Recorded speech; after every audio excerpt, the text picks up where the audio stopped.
Welcome students, welcome to మనపటి videos. 1 day before 2 days before మీకు నేను జేఈ అప్పుడు చీట్ కోడ్స్ చెప్పడం జరిగింది. చాలామంది స్టూడెంట్స్ ఈ చీట్ కోడ్స్ ముందే ఇవ్వచ్చు కదా, మాకెందుకు లాస్ట్ డే ఇచ్చారు అని క్వశ్చన్ చేశారు. చీట్ కోడ్స్ లాస్ట్ మూమెంట్లో ఇవ్వడం వల్ల ఇన్ కేస్ ఒకవేళ మీకు ఎగ్జామినేషన్లో ఏదైనా క్వశ్చన్ రాకపోయినా అప్పుడు ఈ చీట్ కోడ్స్ అనేది హెల్ప్ అవుతాయి. అదే చీట్ కోడ్స్ ముందే ఇస్తే ఎగ్జామినేషన్ ప్రిపరేషన్ పక్కన పెట్టి చీట్ కోడ్స్ని యూజ్ చేయడం చాలామంది యూజ్ చేస్తారు. సో ఇది మైండ్లో పెట్టుకొని ఆల్మోస్ట్ లాస్ట్ డేస్లోనే చీట్ కోడ్స్ ఇవ్వడం జరుగుతుంది. అదేవిధంగా మనం ఇచ్చిన జేఈ చీట్ కోడ్స్ యూజ్ చేసుకొని చాలామంది స్టూడెంట్స్ మేము ఎగ్జామ్ బాగా రాసామని కామెంట్స్ పెట్టున్నారు. లాస్ట్ ఇయర్ ఇలాగే ఎంసెట్ పైన చీట్ కోడ్స్ ఇవ్వడం జరిగింది, చాలామందికి కూడా బెనిఫిట్ జరిగింది. ఇప్పుడు ఐపీఈకి సంబంధించి కూడా చీట్ కోడ్స్ అనేది మనం ఇద్దాము. సో ఐపీఈకి చీట్ కోడ్స్ ప్లస్ ఐపీఈలో ప్రతి ఒక్క సబ్జెక్టు అంటే ఫిజిక్స్, మ్యాథ్స్, కెమిస్ట్రీ, లాంగ్వేజెస్ సంబంధించి ఎగ్జామినేషన్ పేపర్లో ఎలా రాయాలి, దాంట్లోనే ట్రిక్స్ ఏంటి, టిప్స్ ఏంటి, తర్వాత ఫ్యాకల్టీ పర్స్పెక్టివ్లో ఫ్యాకల్టీ మీ ఆన్సర్ షీట్ని ఎలా చూస్తాడు, సో ఫ్యాకల్టీ మైండ్ సెట్ ఎలా ఉంటుంది, మీ ఎగ్జామినేషన్ ఆన్సర్ షీట్ని వాళ్ళు కరెక్ట్ చేసేటప్పుడు ఏమి యూటిలైజ్ చేస్తే వాళ్ళని మీరు మెస్మరైజ్ చేసి ఎక్కువ మార్క్స్ వేయించుకోవచ్చు. తర్వాత ఎగ్జామ్ ముందు రోజు మీరు ఎలా ఉండాలి, ఎగ్జామ్ అయిపోయిన తర్వాత ఎలా ఉండాలి, నెక్స్ట్ డే ఎగ్జామినేషన్కి ఎలా ప్రిపేర్ అవ్వాలి, సో ఇవన్నీ కూడా మనం ఈ వీడియోలో కవర్ చేయడం జరుగుతుంది. సో వీడియోని ఎక్కడ కూడా మీరు స్కిప్ చేయకండి. ఫస్ట్ టైం వచ్చిన యూజర్స్ ఖచ్చితంగా మన ఛానల్ సబ్స్క్రైబ్ చేసుకోండి, ఫాలో అవ్వండి. ది బెస్ట్ వీడియోస్ మీకు అందించడానికి అయితే చాలా ట్రై చేస్తున్నాము. ప్లస్ మీ రేపు పొద్దున ఇంజనీరింగ్ జాయిన్ అవడానికి కానీ, లేకపోతే సెకండ్ ఇయర్కి వచ్చే స్టూడెంట్స్ కానీ, ఇంటర్మీడియట్ నుంచి, సో వీళ్ళందరికీ కూడా మంచి వీడియోస్ అయితే ఉంటుంది. సో ఫైన్ స్టూడెంట్స్, సో ఇంకోటి మోస్ట్ ఇంపార్టెంట్, చాలామంది పేరెంట్స్ కూడా last time JEE cheat codes పెట్టినప్పుడు తిడుతూ కామెంట్స్ పెట్టారు. సార్ ఇట్లా చీట్ కోడ్స్ పెట్టడం వల్ల స్టూడెంట్స్ చీట్ కోడ్స్ యూజ్ చేసుకొని ఎక్కువ మార్కులు సంపాదించుకుంటే మాలాంటి స్టూడెంట్స్ ఎవరు చీట్ కోడ్స్ యూజ్ చేయని స్టూడెంట్స్కి పరిస్థితి ఏంటి అని చెప్పి. సో ఇక్కడ మన ఉద్దేశం ఎక్కడ కూడా చీట్ కోడ్స్ యూజ్ చేసుకొని మిగతా చదవకుండా ఎక్కువ మార్కులు సంపాదించండి అని కాదు. మీరు కష్టపడి చదవండి, కానీ కొన్ని ప్రశ్నలు మన చదవనాటివి ఏమైనా వస్తే అప్పుడు ఇట్లాంటి చీట్ కోడ్స్ కానీ ఏదైనా యూటిలైజ్ చేయడం వల్ల మీరు చదివిన దానికి సార్థకత అనేది ఏర్పడుతుంది అనేది మన ఇంటెన్షన్ అనమాట. మేమే కాదు, ఎవరు ఏ యూట్యూబ్ ఛానల్స్ వాళ్ళు ఇచ్చినా కూడా అదే ఇంటెన్షన్తో ఇస్తారు తప్పితే మిమ్మల్ని చదవద్దు అని ఎవరు చెప్పరు. కాబట్టి ఈ డిస్క్లైమర్ అందరికీ సంబంధించింది. ఎవరైనా సరే మాకు అలా ఇంట్రెస్ట్ లేదనుకున్న వాళ్ళు ఈ వీడియో ఇంతటితో ఆపేసేసి స్టాప్ చేసేసేయండి. ఫైన్, ఇప్పుడు మెయిన్ కంటెంట్లోకి వెళ్దాం. మనము చీట్ కోడ్స్ మనము ఎక్కడెక్కడ ఏవేవి యూటిలైజ్ చేయాలి, తర్వాత ఏ సబ్జెక్ట్ చూడాలి.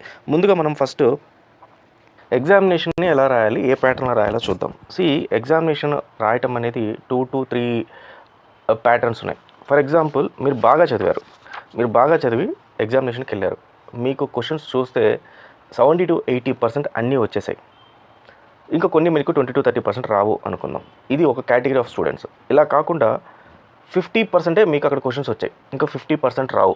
సో ఇది సెకండ్ కేటగిరీ ఆఫ్ స్టూడెంట్స్ అనుకుందాం. So first category of students అంటే బాగా చదివారు, 70-80% క్వశ్చన్స్ వచ్చాయి, ఇంకొక 20% 50-50 వచ్చు, మీడియంగా వచ్చు అనుకున్న వాళ్ళు ఎలా రాయాలి? సో ఇలా రాసే వాళ్ళు ఏం చేయాలంటే, first thing section A, section B, section C అని మీకు ఎలాగైతే మీకు ఇవన్నీ ఉంటాయో మీకు తెలిసిందే.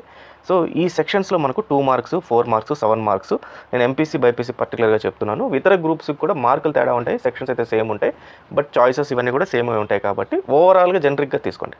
సో ఏబిసి అని ఉంటాయి. ఇక్కడ దీంట్లో మీరు ఏం చేయాలంటే ఆర్డర్ వైజ్ రాసేసేయాలి. సెక్షన్ ఏ స్టార్ట్ చేసేసుకొని ఆర్డర్ వైజ్ 1, 2, 3, 4, 5, 6, 7, 8, 9, 10 రాయాలి. ఇక్కడ ఒక చిన్న ట్రిప్ అనుకోండి, లేకపోతే హ్యాక్ అనుకోండి. ఫర్ ఎగ్జాంపుల్, మీరు 10 క్వశ్చన్స్ ఉన్నాయి. 10 క్వశ్చన్స్లో మీకు 6th క్వశ్చన్ అనేది సరిగ్గా రాదు అనుకోండి. 6th క్వశ్చన్ రానప్పుడు ఈ 6th క్వశ్చన్ మీకు మిగతా అన్నీ పర్ఫెక్ట్గా వస్తున్నాయి, బట్ 6th క్వశ్చన్ రానప్పుడు 6th క్వశ్చన్ సంబంధించి మీకు ఏ ఇన్ఫర్మేషన్ తెలుసున్నా, ఏది గుర్తొచ్చున్నా, లేకపోతే క్వశ్చన్ పేపర్ మళ్ళీ ఒకసారి మొత్తం చదివితే మీకు ఆ క్వశ్చన్ పేపర్లో నుంచి ఏదో ఒక పాయింట్ గుర్తొస్తుంది 6th గురించి. అక్కడ 6th అనేది రాసేసేయండి. ఎలా రాస్తారంటే 1, 2, 3, 4, 5 ఎంతైతే కాన్ఫిడెంట్గా రాశారో అంతే కాన్ఫిడెంట్గా రాయండి. అండ్ మోస్ట్ ఇంపార్టెంట్ థింగ్, ఈ సెక్షన్ ఏ ఏదైతే ఉంటుంది 2 మార్క్స్ క్వశ్చన్, అన్నిటికి కూడా 2 to 3 పాయింట్స్ ఖచ్చితంగా రాయండి. 1, 2, 3, 4 అని. సో ఈ రకంగా సెక్షన్ ఏ కంప్లీట్ చేయండి.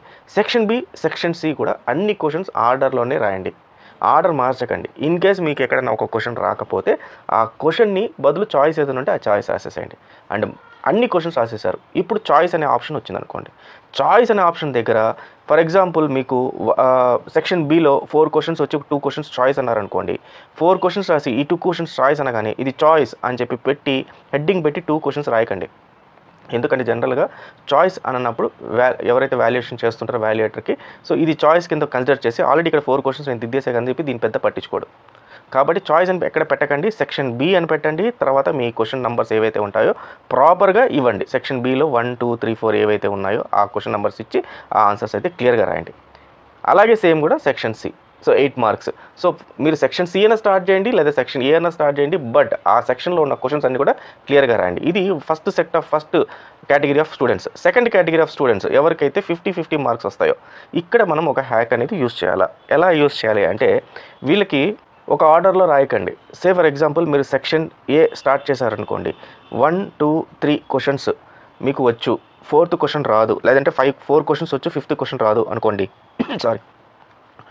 సో దీని ఆర్డర్లో రాయకుండా మీరు 2 3 తర్వాత 1 అని ఇలా రాసుకుంటారండి. తర్వాత 5th రాయండి. ఈ 3 క్వశ్చన్స్ ఏవైతే ఉంటాయో ఇది పర్ఫెక్ట్గా వచ్చి ఉండాలి.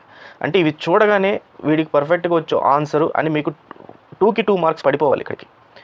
ఇప్పుడు ఈ 5th క్వశ్చన్ దగ్గరికి వచ్చేసరికి ఏమవుతుందంటే దీనికి అలా పెట్టారు. సో ఆల్రెడీ ఈ 3 క్వశ్చన్స్ని దిద్దిన ఆ వాల్యుయేటర్ మైండ్ సెట్ ఎలా ఉంటుందంటే, ఓకే ఇతను చాలా పర్ఫెక్ట్గా రాశాడు, స్టెప్స్ రాశాడు, కరెక్ట్ ఆన్సర్ రాశాడు, కాబట్టి ఇది కూడా అట్లానే ఉంటుంది అని చెప్పి ఈయన అక్కడ కావాల్సిన పాయింట్ చెక్ చేసుకుంటాడు. వీళ్ళకి ప్రతి ఒక్క వాల్యుయేటర్కి ఒక మార్కింగ్ స్కీమ్ అని చెప్పి ఇవ్వటం జరుగుతుంది. ఈ మార్కింగ్ స్కీములో కొన్ని ఇంపార్టెంట్ టర్మ్స్ ఉంటాయి. అంటే ఈ 5th క్వశ్చన్కి ఈ టర్మ్ అనేది ఉండాలి. ఆ టర్మ్ ఉందా లేదా అని మాత్రమే చూస్తాడు ఆయన. అంతే తప్పితే మీరు మొత్తం ఆన్సర్ రాసారా లేదా అవన్నీ కనబడదు. ఆ 4 పాయింట్స్లో ఎక్కడైనా ఆ టర్మ్ కనబడితే చాలు ఆ మార్క్ పడిపోద్ది. సో నెక్స్ట్ ఇప్పుడు సెక్షన్ ఏ అయిపోయింది కదా, దాన్ని సెక్షన్ బిలో మీకు బాగా వచ్చిన క్వశ్చన్ స్టార్ట్ చేయండి. 6th 7th అని పెట్టండి. ఫస్ట్ ఆర్డర్లో పెట్టకండి. బాగా వచ్చింది ఏదైతే ఉందో ఆ క్వశ్చన్ రాసేసేయండి. దాని కింద మీకు రాని క్వశ్చన్ ఏదైతే ఉందో దాంట్లో అక్కడ ఇరికిచ్చేయండి. మళ్ళీ నెక్స్ట్ క్వశ్చన్ బాగా వచ్చిన క్వశ్చన్ రాయండి, తర్వాత దాని కింద రాని క్వశ్చన్ రాయండి. సో ఈ రకంగా మీ పేపర్ని ఏం చేస్తారంటే 50-50 వచ్చిన వాళ్ళందరూ కూడా ఈ రకంగా రాని క్వశ్చన్ ఒక 2 క్వశ్చన్స్ బాగా వచ్చిన క్వశ్చన్స్ కింద పెట్టండి. అండ్ ఇందాక చెప్పినట్టు చాయిస్ అని ఎక్కడ పెట్టకండి, చాయిస్ కూడా వదలకుండా రాసేసేయండి. రాసేటప్పుడు చాయిస్లో ఆ క్వశ్చన్కి సంబంధించిన వాల్యుబుల్ పాయింట్స్ ఏది ఉన్నా సరే గుర్తు వచ్చినంత వరకు ఆ వాల్యుబుల్ పాయింట్స్ అన్నీ కూడా దాంట్లో పెట్టడానికి ట్రై చేయండి.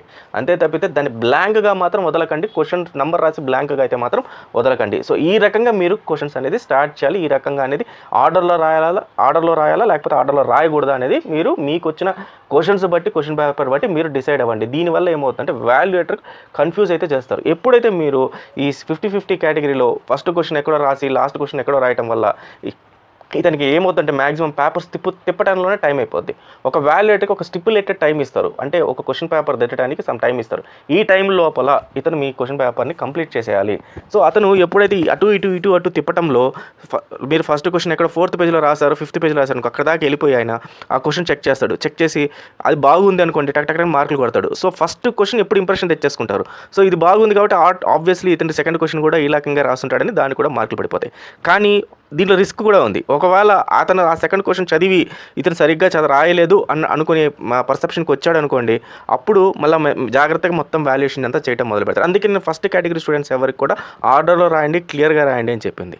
కాబట్టి మనం ఫస్ట్ వాళ్ళని కన్ఫ్యూజ్ చేయడానికి ట్రై చేస్తున్నాం. వాల్యుయేటర్ మైండ్ సెట్తో మనం ప్లే చేస్తున్నాము, మనం మార్క్స్ తెచ్చుకోగలుగుతున్నాము. సో వాల్యుయేటర్స్ అందరూ కూడా ఒక ఫ్యాకల్టీసే ఆల్రెడీ. సో వాళ్ళకి తెలుసు. సో వాళ్ళ పిల్లలకి వాళ్ళు ఎలాగైతే వాళ్ళ స్టూడెంట్స్కి మంచి మార్కులు రావాలనుకుంటారో అలాగే పేపర్ దిద్దే ప్రతి ఒక్క స్టూడెంట్ కూడా మంచి మార్కులు రావాలని కోరుకుంటారు. కాబట్టి ఖచ్చితంగా మనకైతే మార్కులు పడతాయి.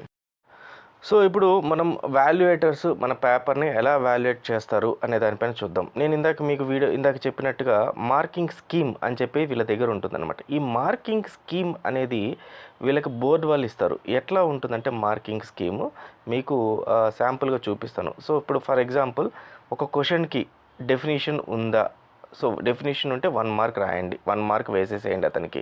దెన్ సెకండ్ స్టెప్స్ వేసాడా, స్టెప్స్ వేస్తే ఇంకొక 1 మార్క్ వేయండి. థర్డ్ కంక్లూజన్ రాశాడా, లేకపోతే ఎగ్జాంపుల్స్ రాశాడా, లేకపోతే దాన్ని మెయిన్ అంటే జనరిక్గా చెప్తున్నాను, అన్నీ కలిపి చెప్తున్నాను అనమాట. సో డయాగ్రామ్ ఏమైనా వేసాడా, వర్కింగ్ ఏమైనా ఉందా, లేకపోతే ఫార్ములా యూస్ చేశాడా, అన్నిటి కలిపి ఇట్లా దీనికి ఒక మార్క్ అని ఒక మార్కింగ్ స్కీమ్ ఇస్తారు. దీని ప్రకారం ప్రతి ఒక్క క్వశ్చన్ని వాళ్ళు చూస్తారు. సో చూసేటప్పుడు మీరు రాసిన క్వశ్చన్ని మొత్తాన్ని వాళ్ళు చూడాల్సిన అవసరం లేదు. అంటే ప్రతి ఒక్కటి నేను ఇది చూసి ప్రతి ఒక్కటి నేను చెక్ చేయాలి అని చెప్పి అవసరం లేదనమాట. వాళ్ళకి కావాల్సిన పాయింట్ అక్కడ కనపడిందా లేదా అనేది మాత్రమే చూస్తారనమాట. వాళ్ళకి కావాల్సిన పాయింట్ ఉంది అంటే టక్ మార్కులు పెట్టుకుంటే వెళ్ళిపోతారు 1-2 మార్క్స్. సో మీరు గమనించాల్సింది ఏంటంటే వాల్యుయేటర్ మీరు రాసిన ప్రతి ఒక్క క్వశ్చన్ని word to word, line to line అయితే చూడ్డు. మీకు ఒక ఎగ్జామినేషన్ పేపర్ రాయటానికి 1.5 అవర్ టు 2 అవర్స్లో మీరు ఒక ఎగ్జామినేషన్ పేపర్ కంప్లీట్ చేయొచ్చు. కానీ జనరల్గా మనం ఏం చేస్తాం, 3 అవర్స్ తీసుకుంటాం. బట్ వాల్యుయేటర్ ఈ 3 అవర్స్ కూర్చొని ఒక్కొక్క పేపర్ని ఆయన వాల్యుయేట్ చేయడం అనమాట. So he takes some stipulated time as prescribed by intermediate board. either 5 minutes, 10 minutes, 3 minutes ఏదైనా సరే ఇంటర్మీడియట్ బోర్డ్ చెప్తుంది వాళ్ళకి ఈ టైంలో కంప్లీట్ చేయాలని. ప్లస్ రెండోది ఏంటి, ఆయనకు ఒక టార్గెట్ కూడా ఇస్తారు. మీరు కంప్లీట్గా ఈ సెక్షన్లో ఒక 100 పేపర్స్ దుద్దేసి వెళ్ళాలి అని చెప్తారు. కాబట్టి ఆ టార్గెట్ రీచ్ అవ్వడం కోసం ఆయన ఇట్లా మొత్తం టిక్ పెట్టుకుంటే వెళ్ళిపోతాడనమాట ఆయన. సో ఆయనకి పాయింట్లు అనేది అక్కడ జాగ్రత్తగా కనబడాలి, అది చాలా ఇంపార్టెంట్. సబ్జెక్ట్స్ గురించి డిస్కస్ చేద్దాం. ముందుగా మనం మ్యాథ్స్ అనేది డిస్కస్ చేద్దాం. సో మ్యాథ్స్లో మీకు ఆల్మోస్ట్ అందరు ఫ్యాకల్టీస్ చెప్పుంటారు. సో దాని ప్రకారమే దాన్ని మీకు ఇంకొక పాయింట్ వైజ్లో చెప్తాను. సో చాలా హెల్ప్ అవుతుంది. ఫస్ట్ థింగ్, ఎటువంటి పరిస్థితుల్లో నాకు రాదు ఈ క్వశ్చన్ నేను వదిలేస్తున్నాను అని అనుకోకండి. అండ్ ఖాళీ పేపర్ మాత్రం ఇవ్వకండి మ్యాథ్స్ వరకు. మ్యాథ్స్ కాదు, ప్రతి ఒక్క సబ్జెక్ట్ మీరు ఏది కూడా ఖాళీ పేపర్ ఇవ్వకూడదు. అది చాలా చాలా ఇంపార్టెంట్. సో మీరు చేయాల్సిందంతా ఏంటంటే, మ్యాథ్స్కి వచ్చేటప్పుడు స్టెప్ బై స్టెప్ ప్రతి ఒక్కటి స్టెప్స్ రాయండి. ప్రతి ఒక్క క్వశ్చన్ని స్టెప్ లాగా రాయండి. రాసిన తర్వాత ఫైనల్గా సొల్యూషన్ అనేది రాయండి. ఏదైతే సొల్యూషన్ ఉందో ఆ సొల్యూషన్ని రాయండి. ఈ సొల్యూషన్ రాసేటప్పుడు ఖచ్చితంగా దీనికి ఒక బాక్స్ లాగా పెట్టండి. దాన్ని డెకరేట్ లాగా పెన్సిల్తో ఏదైనా చేయండి. తర్వాత ఫార్ములా, ఈ క్వశ్చన్కి సంబంధించిన ఫార్ములా ఏదైతే ఉంటుందో ఫార్ములాని పైన రాయండి. ఈ ఫార్ములా రాసి దీన్ని కూడా మీరు ఒక బాక్స్ లాగా పెట్టండి. తర్వాత ఆన్సర్స్ కూడా ఏవైతే ఉన్నాయో స్టెప్ బై స్టెప్ అయితే రాయండి. కానీ ఇక్కడ మీరు స్టెప్స్ రాసేటప్పుడు ఈ స్టెప్స్లో ఉండే ఆన్సర్స్లో క్వశ్చన్కి సంబంధించిన వాల్యూస్ అయితే ఇక్కడ ఎక్కువ కనపడాలి. మీకు ఏదైతే క్వశ్చన్ ఉంటుందో ఆ క్వశ్చన్కి సంబంధించిన వాల్యూస్ ఏవైతే ఉంటాయో అవే కనపడాలి తప్ప వేరేవి ఉండకూడదు. సో వాటిని మీరు స్టెప్ బై స్టెప్ రాసుకుంటే వెళ్ళండి. సో ఇక్కడ ఏమవుద్దంటే ఫార్ములాకి ఒక మార్కు, స్టెప్స్కి ఒక మార్కు, తర్వాత సొల్యూషన్కి అనేది ఒక మార్క్ అనేది వాళ్ళ మార్కింగ్ స్కీమ్లో ఉంటుంది. కాబట్టి ఖచ్చితంగా అక్కడ ఇవ్వాల్సి వస్తుంది వాళ్ళు. కొన్ని క్వశ్చన్స్కి, మ్యాథ్స్ క్వశ్చన్స్కి మీరు ఏం చేయాలంటే గివెన్ దట్ అని చెప్పి ఖచ్చితంగా రాయాల్సి ఉంటుంది. అంటే మీరు వచ్చిన ప్రాబ్లంలో మీకు రాదు, ప్రాబ్లం అనేది కంప్లీట్గా రాదు. కానీ దానిలో మనం ఎలా జిమ్మిక్ చేయాలి అనేది ఏంటంటే, ఆ క్వశ్చన్ కంప్లీట్గా రానప్పుడు మీకు ఫ్యాకల్టీ చెప్పిన ఏ విషయం గుర్తొచ్చినా సరే, అంటే మీరు చదివేటప్పుడు సో వాటిని గుర్తు పెట్టుకొని ఏదో ఒక ఆన్సర్ అయితే స్టార్ట్ చేయాలి. రాసేటప్పుడు పైన ఏం చేయాలంటే గివెన్ దట్, అంటే ప్రాబ్లంలో ఏమైతే ఇచ్చారో ఆ ప్రాబ్లంలో గివెన్ దట్ అని మీ ఆన్సర్ అనేది స్టార్ట్ చేయాలి. లాస్ట్లో ప్రూవన్ దట్ అనేది ఖచ్చితంగా పెట్టాలి. అంటే మీరు రాసిన ప్రాబ్లము ఇట్లా నేను ప్రూవ్ చేశాను అని చెప్పి ఒక ఆన్సర్ అనేది ఇక్కడ రాసి మళ్ళీ ఇందాక చెప్పినట్టుగా ఒక బాక్స్ అనేది ఇక్కడ పెట్టాలి. కొన్ని క్వశ్చన్స్కి మాత్రం ఏముంటుందంటే మనకి ఈ గివెన్ దట్, ప్రూవన్ దట్ కాకుండా as per the given statements, అంటే స్టేట్మెంట్ బేస్డ్ క్వశ్చన్స్ ఏవైతే ఉంటాయో ఆ స్టేట్మెంట్ బేస్డ్ క్వశ్చన్స్కి మాత్రం as per the given statement అని చెప్పి స్టార్టింగ్లో రాసి, ఇందాక చెప్పినట్టుగా స్టెప్స్ రాసి, ఫార్ములా రాసి, లాస్ట్లో సొల్యూషన్ అనేది రాయాలి. స్టెప్స్ అన్ని ఇందాక చెప్పినట్టుగా స్టెప్ బై స్టెప్ ప్రతి ఒక్క స్టెప్ అనేది ఖచ్చితంగా ఉండేటట్టుగా చూడండి. లేదా లెటస్ అజ్యూమ్ దట్ అని చెప్పి తర్వాత రాయాలి. లాస్ట్లో ఫైనల్గా వాల్యూస్ అనేది రాయాలి. ఈజ్ ఈక్వల్ టు రాసి, అది చూడటానికి ఎట్లా ఉండాలంటే ఆ టెంప్లెట్ లేకపోతే ఆ క్వశ్చను అది చూడగానే 100% వీటికి బ్రహ్మాండంగా వచ్చే ఆన్సరు అనే ఒక కవరింగ్ అనేది మీరు అక్కడ ఇవ్వాల్సి ఉంటుంది. సో అలా ఇవ్వటం వల్ల ఏమవుతుందంటే ఆల్రెడీ మీకు వచ్చిన క్వశ్చన్స్ అన్నీ బాగా రాశారు కాబట్టి వాటికి ఫుల్ మార్క్స్ పడిపోయి ఇక్కడ ఇతను కూడా బాగా రాస్తాడు, బాగా చేసుంటాడు అనే ఒక దీంట్లో భ్రమలో ఆయన మీకు మార్క్స్ ఇస్తారు. ఇన్ కేస్ సొల్యూషన్ చూస్తాడు, సొల్యూషన్స్లో మీకు కరెక్ట్గా రాలేదు, ఆన్సర్ కరెక్ట్గా రాలేదు, బట్ ట్రై చేశారు మీరు, సొల్యూషన్ స్టెప్స్ ఉన్నాయి. సో స్టెప్స్ ఉన్నాయి కాబట్టి ఇక్కడ మార్క్స్ పడతారు. తర్వాత మీకు ఖచ్చితంగా ఇక్కడ పక్కన పేపర్ వర్క్ అని చెప్పి పక్కన ఇస్తారు. కాబట్టి ఈ పేపర్ వర్క్ ఏదైతే వర్క్ కోసం ఒక ఏరియా స్పెసిఫై చేస్తారు. కాబట్టి ఇక్కడ మీరు ఆ క్వశ్చన్కి సంబంధించిన ఏదో ఒక వర్క్ అనేది మీరు ఖచ్చితంగా పెట్టాలి. అప్పుడు ఆయన ఏం చేస్తాడు, క్వశ్చన్తో పాటు ఈ వర్క్ చేశాడు కదా, సో ఈ అబ్బాయి హ్యాస్ ట్రైడ్ అని చెప్పి కనీసం మీకు ఫుల్ మార్క్స్ వేయకపోయినా కూడా 50% మార్క్స్ అయితే ఖచ్చితంగా ఇవ్వడం జరుగుతుంది. నెక్స్ట్ కెమిస్ట్రీ చూద్దాం. కెమిస్ట్రీ ఎలా రాయొచ్చు. Chemistry is the most scoring subject. So కెమిస్ట్రీలో మీరు ఖచ్చితంగా 2 to 3 స్టెప్స్ అనేది మీరు చాలా ఫాలో అవ్వాలి. ఏంటంటే రిప్రజెంటేషన్ అంటే మీ పేపర్ ప్రజెంటేషన్ అనేది తర్వాత స్టెప్స్ అనేది, తర్వాత వచ్చి ఫైనల్గా వర్డ్ లిమిట్ అనేది ఎన్ని వర్డ్స్ రాయాలి, ఈ మూడింటిని మీరు ఖచ్చితంగా ఫాలో అయితే అవ్వాలి. సో ముందుగా మనం రిప్రజెంటేషన్ అంటే ఏంటంటే మనం ఎలా ప్రజెంట్ చేస్తున్నాము మన పేపర్ని, మన కెమిస్ట్రీ పేపర్ని, దాన్ని రిప్రజెంటేషన్ అంటారు. సో కెమిస్ట్రీ పేపర్ ఆల్రెడీ నేను ప్రీవియస్ వీడియోలో చెప్పాను. నాట్ ఓన్లీ కెమిస్ట్రీ, దేనికైనా సరే డయాగ్రామ్సు, తర్వాత మనం రాసే టైటిల్, దాని డెఫినేషను, తర్వాత ఫార్ములా, అబౌట్ లాస్, ఇవన్నీ కూడా ఫస్ట్ మనం హైలైట్ చేసేసేయాలి. సో లాస్ అని ఏదైనా ఉందనుకోండి, ఆ లా ఏదైనా ఉందో లా పెట్టేసి దాని కింద క్లియర్గా ఒక అండర్లైన్ గీసేసి, తర్వాత మనకు కావాల్సిన ఏదైతే వర్క్ ఉందో ఆ వర్క్ని స్టెప్ బై స్టెప్ వేసుకుంటూ వచ్చి ఫైనల్గా దానికి సంబంధించిన డయాగ్రామ్ ఏదైతే ఉంటుందో ఆ డయాగ్రామ్ క్లియర్గా బ్రహ్మాండంగా వేసి, దీనికి మళ్ళీ ఇక్కడ ఈ పెన్సిల్తో డయాగ్రామ్ వేస్తే పెన్తో దీన్ని మార్కింగ్ చేసి చూడటానికి ఏంటంటే బ్రహ్మాండమైన బ్రహ్మాండమైన ప్రజెంటేషన్ అనేది మనం ఇక్కడ క్రియేట్ చేయాల్సి ఉంటుందన్నమాట. Then coming to steps. So steps ఎలా ఉండాలి కెమిస్ట్రీలో, ఏమేమి స్టెప్స్ మనము యూజ్ చేయాలా, ఎలా యూజ్ చేయాలి. సో కెమిస్ట్రీలో జనరల్గా ఏదన్నా సరే మీకు లాస్ గురించి కానీ లేకపోతే ఏదైనా ప్రాబ్లమ్స్ గురించి ఇచ్చారనుకోండి, సే ఫర్ ఎగ్జాంపుల్ కోల్రాష్ట్రా అనేది ఏదైనా ఉంది కదా, దానికి సంబంధించి మీకు అడిగారు అనుకోండి. సో అప్పుడు ఏం చేయాలి, ఫస్ట్ అబౌట్ లా, ఆ లా గురించి రాయాల్సి ఉంటుంది, తర్వాత దాని డెఫినేషన్ గురించి రాయాల్సి ఉంటుంది. సో దాన్ని క్లియర్గా అండర్లైన్ చేసి దాని పాయింట్స్ రాస్తాం. తర్వాత దాని ఫార్ములా రాయాల్సి ఉంటుంది, ఆ లాకి సంబంధించిన ఫార్ములా ఏదైతే ఉంటుందో అది రాయాల్సి ఉంటుంది. తర్వాత ఎగ్జాంపుల్ రాయాల్సి ఉంటుంది, దానికి సంబంధించిన ఏదైనా ఎగ్జాంపుల్, ఆ లాకి సంబంధించిన ఎగ్జాంపుల్. దెన్ ఫోర్త్, ఈ లాని ఎక్కడెక్కడ అప్లై చేస్తాము అని రాయాల్సి ఉంటుంది. సో దీనికి ఒక 1 మార్క్, దీనికి ఒక 1 మార్క్, దీనికి ఒక 1 మార్క్, దీనికి 1 మార్కు, వాళ్ళకి ఆ మార్కింగ్ స్కీమ్లో ఉంటాయి. ఆ 1 మార్క్స్ తీసుకొచ్చి మీకు ఇక్కడ పెట్టేయటం అనేది జరుగుతుంది. నెక్స్ట్ గెల్వనిక్ సెల్ ఒక శాంపుల్గా చెప్తున్నాను. సో దీనికి ఏంటి, మళ్ళీ మనం డెఫినేషన్ అనేది ఖచ్చితంగా రాయాలి. డెఫినేషన్ తర్వాత వర్కింగ్, దానికి సంబంధించిన వర్కింగ్ ఏదైతే ఉంటుందో ఆ వర్కింగ్ అనేది క్లియర్గా చేయాలి. దానికి సంబంధించిన డయాగ్రామ్స్ ఏదైతే ఉంటాయో ఆ డయాగ్రామ్ అనేది క్లియర్గా వేయాలి. సో దీనికన్నిటికి కూడా 1 మార్క్. దీంతో పాటు ఎక్స్ట్రా మీకు తెలిసిన రియాక్షన్స్ కానీ ఏదన్నా ఉంటే ఆ రియాక్షన్స్, ఆ ఎక్స్ట్రా వర్క్ అనేది క్లియర్గా రాయాలి. సో గుర్తుపెట్టుకోండి, స్టెప్స్ రాయాలి, ఇంపార్టెంట్ రియాక్షన్స్ అండ్ ఎక్స్ట్రా దానికి సంబంధించిన రాయాలి, డెఫినేషన్ రాయాలి. ఈ రకంగా చూసుకుంటే వెళ్ళిపోతే వాళ్ళకి ఖచ్చితంగా దానికి మార్కులు అయితే మనకు అక్కడ పడిపోతూ ఉంటాయి అన్నమాట. ఫైనల్గా వర్డ్ లిమిట్, ఎంత వర్డ్ లిమిట్ రాయాలి కెమిస్ట్రీలో, మనం ఎన్ని వర్డ్స్ రాయాలి, ఒక క్వశ్చన్ ఎంత పెద్దది రాయాలి. జనరల్గా 8 మార్క్స్ క్వశ్చన్ ఏదైతే ఉంటుందో 2 పేజెస్ నుంచి 2 to 2.5 పేజెస్ మ్యాక్స్, దీనిపైన మీరు ఎక్కువ చేయకండి. దెన్ 2 మార్క్స్ క్వశ్చన్ తీసుకుంటే 4 పాయింట్స్, మ్యాక్స్ 4 పాయింట్స్ రాయాలి.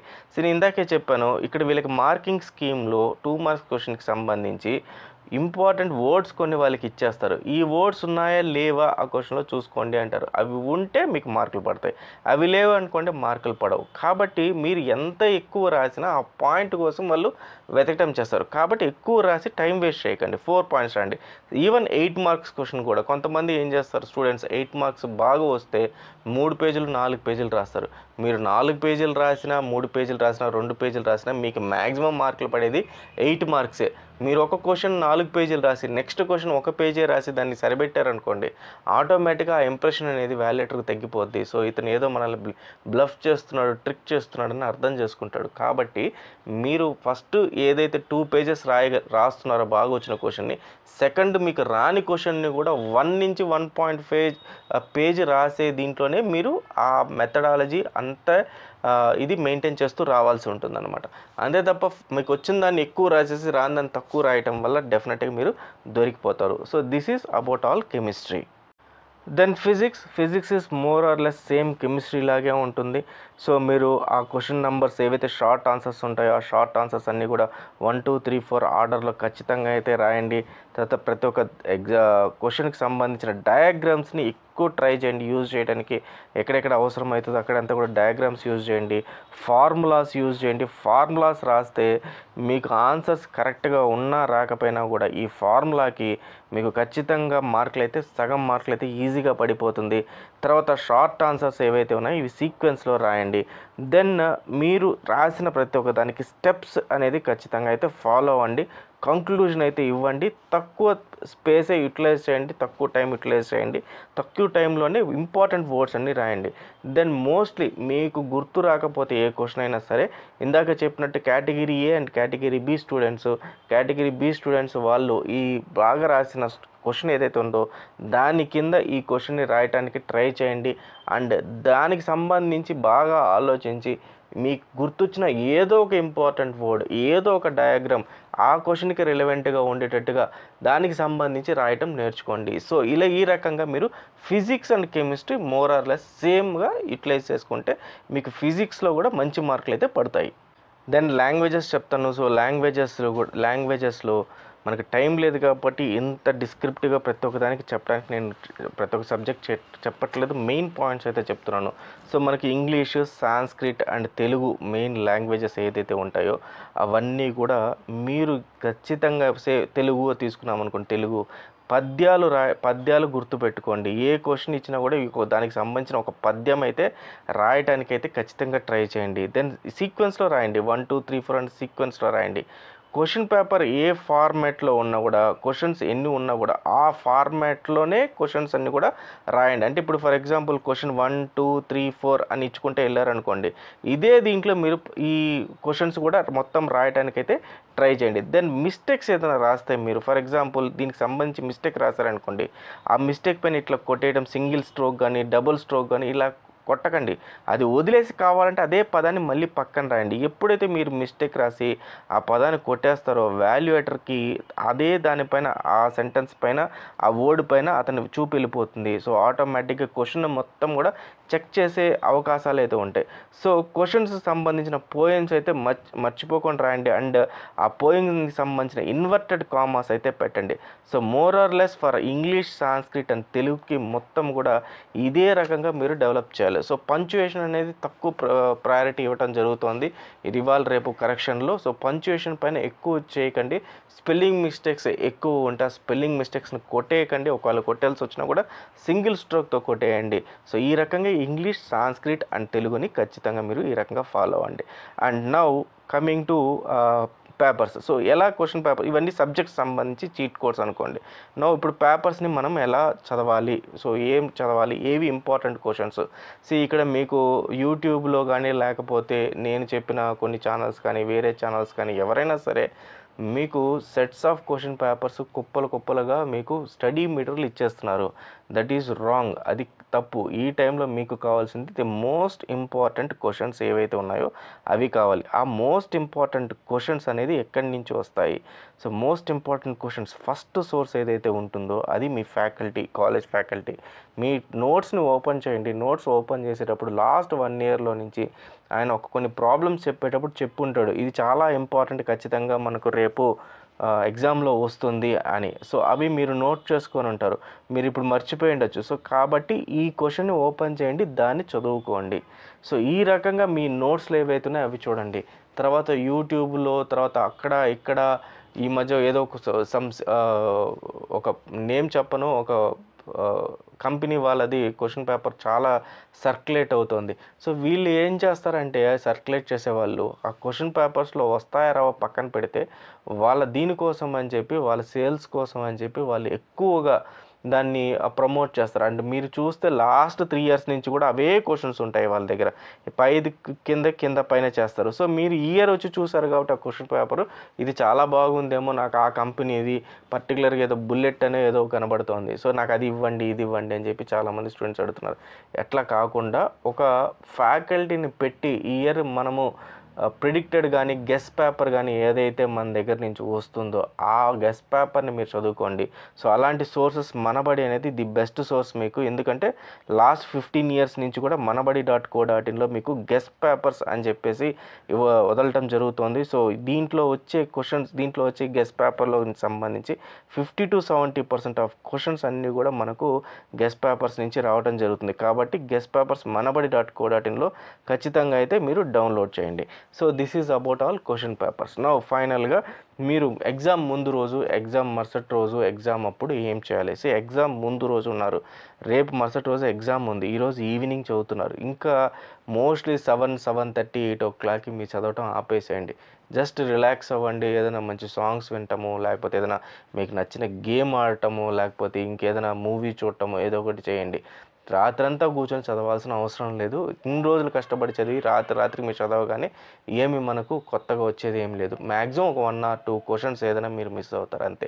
సో రిలాక్స్ అవ్వండి. సో ఇప్పుడు నేను మీరు మూవీ చూడండి, గేమ్ ఆడండి అన్నాను కాబట్టి రాత్రంతా చూడకుండా మీకు మినిమం 8 hours ఆఫ్ స్లీప్ ఏదైతే ఉంటుందో దాన్ని కన్సిడర్ చేసి దాని రిమైనింగ్ టైం ఏదైతే ఉంటుందో ఆ రిమైనింగ్ టైంలో మిమ్మల్ని మీరు కూల్ చేసుకోండి. మరుసటి రోజు ఎర్లీ మార్నింగ్ లేండి. జస్ట్ మీరు రాసిన పాయింట్స్ ఏవైతే ఇంపార్టెంట్ టాపిక్స్ ఉన్నాయో ఒకసారి మొత్తం అంతా రివైజ్ చేసుకోండి. ఎగ్జామినేషన్ సెంటర్కి ఒక 1 hour బిఫోర్ వెళ్ళండి. 1 hour బిఫోర్ ఎగ్జామినేషన్ సెంటర్కి వెళ్ళి ఫీల్ ద ఎన్విరాన్మెంట్, అక్కడున్న ఎన్విరాన్మెంట్ ఇక్కడ. ఎందుకంటే చాలా స్ట్రెస్ ఉంటుంది ఎన్విరాన్మెంట్ మన ఎగ్జామినేషన్ సెంటర్కి పోయినప్పుడు. సో ఎన్నిసార్లు ఎగ్జామ్ రాసినా కూడా మనకు ఆ స్ట్రెస్ అనేది పోదు. 1 hour బిఫోర్ పోతే ఆ స్ట్రెస్ అంతా పోయి కొంచెం రిలాక్స్ అనేది అవుతారు. ఈ 1 hourలో మీరు చేయాల్సిన ముఖ్యమైనది ఏంటంటే ఎటువంటి పరిస్థితుల్లో బుక్ అయితే ఓపెన్ చేయకండి. ఇదే మిమ్మల్ని చాలా టెన్షన్ తీసుకొచ్చేస్తుంది. పక్కన చూస్తే చాలామంది బుక్లు ఎత్తుకొని తెగ చదివేస్తుంటారు. అవసరం లేదు, చదవాల్సిన అవసరం లేదు. దెన్ ఫ్రెండ్స్తో కూడా ఏమీ డిస్కస్ చేయకండి. నాకు అది వచ్చు, నీకు ఏమొచ్చు, నీకు ఏం రాదు, నాకేం రాదు, ఇవి డిస్కషన్ అయితే అవసరం లేదు. ఇన్ కేస్ ఎవరైనా కూడా మిమ్మల్ని డిస్కస్ చేస్తుంటే చాలా స్మార్ట్గా డిప్లొమాటిక్గా అక్కడి నుంచి వెళ్ళిపోవడానికి అయితే ట్రై చేయండి. దెన్ కమింగ్ టు సెంటర్ లోపలికి వెళ్ళిన తర్వాత మీ ఎగ్జామినేషన్ మీది అంతే. మిమ్మల్ని మీరు గమనించుకోండి. తల ఒక్కసారి దించుకున్నారా, మీ ఎగ్జామ్ అంతా కంప్లీట్ అయ్యేదాకా తల పైకెత్తకండి. సో హ్యాండ్ రైటింగ్ ఎలా రాయాలి, ప్రజెంటేషన్ ఎలా చేయాలనే దానికి సంబంధించిన వీడియో ఆల్రెడీ చేస్తున్నాను, దాని లింక్ ఇస్తాను. సో ఆ రకంగా మీ మొత్తం ఎగ్జామినేషన్ పేపర్ అంతా రాయండి. ఇందాక చెప్పిన చీట్ కోడ్స్ అన్నీ కూడా మీరు అప్లై చేయడానికి అయితే ట్రై చేయండి. ఎగ్జామినేషన్ అయిపోయింది, పేపర్ మీరు ఇచ్చారు. ఎగ్జామినేషన్ ఇన్ కేస్ మీకు తొందరగా అయిపోతే మిగతా టైం ఏదైతే ఉంటుందో ఆ టైం పక్కన వాళ్ళ గురించి ఆలోచించకండి. మీ ఎగ్జామినేషన్ పేపర్ని 4 to 5 times మళ్ళీ రివైజ్ చేయండి. మీకు రివైజ్ చేసే కొద్దీ ప్రతిసారి కొత్త పాయింట్లు గుర్తొస్తాయి. ఆ కొత్త పాయింట్లను కూడా అక్కడ అకామిడేట్ చేయడానికి అయితే ట్రై చేయండి. ఎగ్జామినేషన్ అయిపోయింది, బయటకు వస్తారు. బయటకు వచ్చిన తర్వాత ఫ్రెండ్స్ అడుగుతూ ఉంటారు ఎలా రాసావు ఏంటి అనేది. అయిపోయిన ఎగ్జామ్ అయిపోయింది, ఇంకా దాని గురించి మనం డిస్కషన్ అనేది అనవసరం.